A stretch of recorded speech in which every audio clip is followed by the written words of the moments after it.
মানুষ fridge TV বাড়িতে কত কি সুন্দর আসবাবপত্র ভালোবাসে না? মরার পরে মাটির কলসি ছাড়া ওগুলো দেয় না কেন?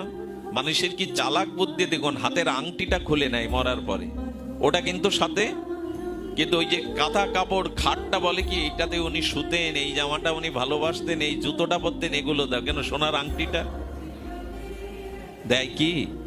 মাদের হাতে বালা থাকলে কান্নাকাটির মধ্যে ওটা খুলে ঘরে তুলবে। দেখুন আমাদের বুদ্ধিটা কি আছে। যে মানুষ শ্মশানে শোয়ানো, তাকে যদি বলেন তোমার খাট ছিল এত দামি, আজ এখানে শুয়েছ কেন তুমি? বলে শ্মশান শব্দের অর্থও তো তাই, যেখানে মরাকে শোয়ানো হয়। এখানে আমাকে ওরা খাট দেবে না। আচ্ছা, আজকে তোমার স্ত্রী পাশে থাকবে না, তুমি শুয়ে আছো? বলে না, আজ আমার স্ত্রী চৌকাঠ পর্যন্ত, ঘরের সিংহদুয়ার পর্যন্ত। আচ্ছা, যে নাতি নাতনিকে এত ভালোবাসতে, একেবারে ওদের মুখ না দেখলে তোমার দিন ভালো যেত না, ওদের কাজ তোমার কোলে দেবে না? বলে না, ওদের কাজ আমার কাছে আসতেই দেবে না। হ্যাঁ, আচ্ছা, তুমি তুমি আজকে এখানে তোমার জন্য আহারের ব্যবস্থা নেই? তোমার যে প্রিয় টিভি ফ্রিজ যা কিছু ছিল, আসবাবপত্র, চেয়ার টেবিল, বলে ওগুলো একটাও বের করেনি, তবে মাটির একটা কলসি দিয়েছে, কিন্তু ওটাও ভেঙে ধুয়ে যাবে। কাদের ভালোবাসেন আপনি? যারা আপনাকে ভালোবাসতে পারে না, সেই বাড়ি গাড়ি জমি সম্পত্তি টাকা সোনাকেই ভালোবেসে গেলেন, যারা এক বিন্দু আপনাকে ভালোবাসতে পারে না। এই জন্য রামপ্রসাদ বলেছিলেন, পৃথিবীর কেউ ভালো তো বাসে না, পৃথিবী ভালোবাসিতে জানে না। আর দ্বিতীয় ভালোবাসি আমরা ব্যক্তিকে, স্ত্রী পুত্র পিতা মাতা সজ্জন কুটুম্ব এদেরকে, তাই তো? ব্যক্তির ভালোবাসার মধ্যে তিনটে অভিশাপ আছে। ব্যক্তি ভালোবাসার মধ্যে তিনটি অভিশাপ আছে। ব্যক্তিকে ব্যক্তির প্রতি কর্তব্য করুন, কিন্তু অতিরিক্ত ভালোবাসা ব্যক্তিকে দিলে তিনটি অভিশাপ আপনাকে নিতে হবে। একটু মিলিয়ে নিন মা, কথাগুলো খুব দার্শনিক কথা। তিনটি হলো, ব্যক্তিকে যদি কাউকে ভালোবাসেন, তাহলে সেই ভালোবাসাটা একদিন ভেঙে যাবে, আপনি রক্ষা করতে পারবেন না। মরে যাওয়াটাও মানে বিচ্ছিন্ন হওয়া, তো ধ্বংস তো হবেই, কিন্তু প্রকৃত প্রেম কখনো ধ্বংস হয় না। তাকেই প্রেম ভালোবাসা বলে, যা অনন্তকালেও ধ্বংস হয় না। কিন্তু স্ত্রী পুত্র বন্ধু কুটুম্ব যাদের ভালোবেসেছেন, মরা পর্যন্ত যাওয়া লাগবে না। এর আগে কত মন্ত্র পড়া হয়, যদি দং হৃদয়ং তব তদিদং হৃদয়ং মম। পুরোহিতে এসে লাল কাপড় দিয়ে গামছা দিয়ে কত হাত বাঁধে, কত মন্ত্র বলে, 2 বছর পর কোর্টে গিয়ে ডিভোর্স দিয়ে দেয়। জগতে ব্যক্তিকে ভালোবাসলে একদিন সেই ভালোবাসার ধ্বংস হবে। দ্বিতীয় কারণ হলো, ব্যক্তিকে ভালোবাসলে তার কাছ থেকে কোনো না কোনো দিন আপনাকে আঘাত পেতেই হবে। আকাশ থেকে এসে কেউ আপনার জীবনে ব্যথা দেয় না। আজ এই ব্যথা পাওয়ার জন্য কতজন আত্মহত্যারও পথ বেছে নেয় জীবনে, এত বড় মূল্যবান মনুষ্য জীবনটাও শেষ করে দেয় এই জাগতিক ব্যক্তি ভালোবাসার কারণে। ব্যথা পেতে হবে, ধ্বংস হবে। আর কি আসবে জানেন?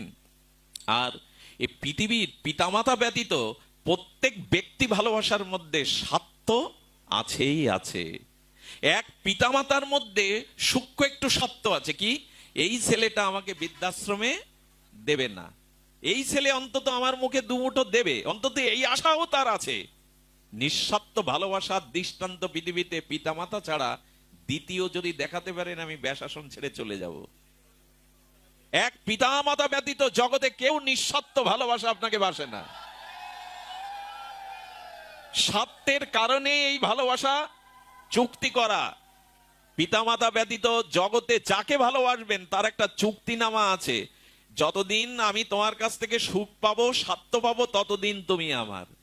যেদিন থেকে তোমার কাছ থেকে আর সুখ আদায় করতে পারবো না, কিছু পাবো না, সেদিন থেকে এই চুক্তি ভঙ্গ। আশ্চর্য হতে হয়। আর চলচ্চিত্র জগৎ বলুন, যাদেরকে আমরা আইডিয়াল মনে করি, তাদের জীবনধারা দেখুন, কত নোংরামি নেমে এসছে তাদের। সকালে বিকালে তারা আপনজন ত্যাগ করে, প্রিয়জন ত্যাগ করে, স্বামী ত্যাগ করে। এই জন্য জগতের ভালোবাসার মধ্যে আছে স্বার্থ। তোমার কাছ থেকে সুখ পাই তাই তোমাকে রেখেছে। যেদিন আর তোমার কাছ থেকে সুখ আদায় করতে পারবে না, সেদিন আর তোমাকে ওরা মনে রাখবে না। কিন্তু ভালোবাসাটা এক জায়গায় দিলে তার কোটিগুণ ভালোবাসা শুধু ফিরে আসে না, সেই ভালোবাসার কাছে তিনি চিরদিন আপনার কাছে দাস হয়ে যান, ঋণী হয়ে যান।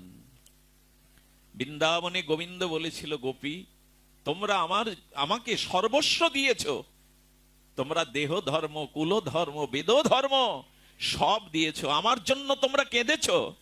আমি স্বয়ং ভগবান হয়েও বলছি, আমি যদি কোটিবার ব্রহ্মার পরমায়ু পাই, তবু তোমাদের ঋণ আমি শোধ করতে পারবো না। ভগবান বলছেন একথা। যে ভক্ত নিজের দেহ সুখ, সংসার সুখ ত্যাগ করে আমার জন্য দুফোঁটা প্রেমশ্রু হৃদয়ের ভালোবাসা দেয়, আমি ভগবান সেই ভক্তের কাছে ঋণ হয়ে যায়, তার ঋণ আমি শোধ করতে পারি না, সেই ঋণে ঋণী হয়ে যায়। এই জন্য যাকে ভালোবাসলে, যিনি ভালোবাসার কাছে ঋণী হয়ে যান, চিরকাল আপনার ভালোবাসার মূল্য দেন, সেই ভগবানকেই শুধু ভালোবাসা হলো না। যারা বিপরীতে ভালোবাসে না, তাদের ভালোবেসে গেলাম সারা জীবন। আর যেখানে ভালোবাসাটা বাসলে তিনি ঋণী মনে করেন। গোপীদের বলেছিলেন, গোপী আসছে কলিযুগে, আমি তোমাদের চোখের এই প্রেমাস্ত্র বিন্দু, আমিও রাধা বলে কেঁদে কেঁদে, দুয়ারে দুয়ারে কেঁদে কেঁদে আমিও ঋণ শোধ করব তোমাদের ঋণ। যার জন্য দুফোঁটা প্রেমস্ত্র ফেললে যিনি কোটিগুণ অস্ত্র বিসর্জন দেন, সেই ভগবানকেই শুধু ভালোবাসলাম না। বড় ভুল হয়ে গেছে জানেন, ভালোবাসাটা সঠিক জায়গায় আমরা দিতে পারিনি। যাদেরকে ভালোবেসেছি তারা ভালোবাসার মূল্যই বোঝে না। এই জন্য দয়া করে অনুরোধ করব, হৃদয়ের যে স্বতঃসিদ্ধ ভালোবাসা, স্নেহ, মমতা, ওটা ভগবানকে দিন।